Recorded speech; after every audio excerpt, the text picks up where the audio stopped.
కార్తీక మాసంలో ప్రతిరోజు శివారాధన విష్ణు ఆరాధన వంటివి చేసుకుంటాం. అవును. అలాగ ఈ ఇద్దరిని పూజించడం ఆరాధించడం చేత ఈ మాసంలో విశేషమైనటువంటి ఫలితం ఉంటుంది. అసలు కార్తీక మాసంలో కుమారస్వామి, సుబ్రహ్మణ్యుడు, విఘ్నేశ్వరుడు ఏ దేవతని ఆరాధించినా విశేషమే. అవునండి. దానితో పాటు విష్ణువుని శివుణ్ణి కూడా పూజించుకోవడం మంచిది. అయితే మనకు కార్తీక మాసంలో ముఖ్యంగా తులసి అమ్మవారి కుండీలోనే ఒక ఉసిరికొమ్మ పెట్టి కళ్యాణం చేసి పూజ చేస్తూ ద్వాదశి ఉంటారు. వ్రతం అంటారు. అది ద్వాదశి వ్రతం.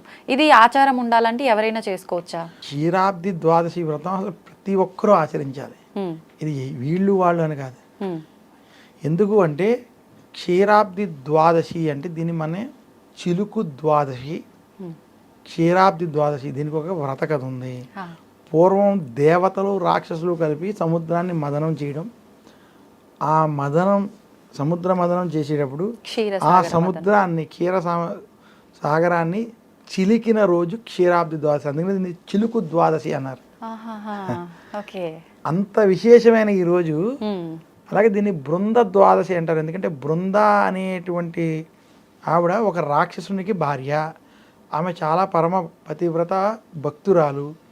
ఒకానొక ఈమె యొక్క భక్తి ప్రభావం చేత ఆ రాక్షసుడు తన శక్తితోటి ఇంద్రుడిని వాళ్ళ మీద యుద్ధానికి వెళ్ళి విజయాన్ని పొందడం, వాళ్ళు ఈయనని ఏం చేయలేకపోవడం, ఎలాగైనా తన యొక్క భక్తిని తొలగించాలని విష్ణువుని ప్రార్థించగా ఆయన తన యొక్క భర్త రూపంలో వెళ్ళి దర్శనం ఇవ్వడం, అప్పుడు ఆమె తన యొక్క ధ్యానాన్ని విడిచిపెట్టి భర్తే వచ్చాడు అనుకోవడం, అదే సమయంలో ఇంద్రుడు యుద్ధానికి వెళ్ళి అతన్ని సంహరించడం, అప్పుడు తన భర్త చనిపోయాడన్న విషయం తెలుసుకున్నటువంటి ఆమె నీవు రాయి అయిపోతావని విష్ణువుకి శపించడం, అప్పుడు విష్ణువు నీవు బృందవే తులసిగా జన్మిస్తావని తిరిగి శాప ఇవ్వడం, అలా బృంద తులసిగా జన్మించి విష్ణువు రాయిగా అంటే మనకి గండకీ నదిలో సాలగ్రామంగా కూడా విష్ణువు కనపడుతూ ఉంటారు.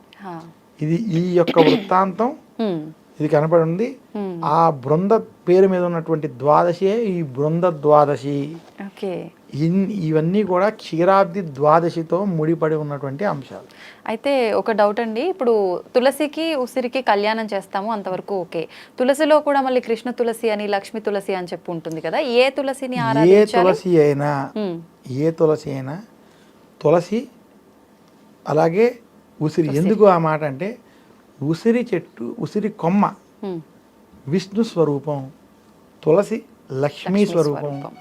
ఆ రోజు క్షీరాబ్ది ద్వాదశి రోజు సాయంత్రం ప్రదోష కాలంలో ఉసిరి కొమ్మని విష్ణుమూర్తిని స్వరూపంగా భావించి, తులసిని లక్ష్మీ స్వరూపంగా భావించి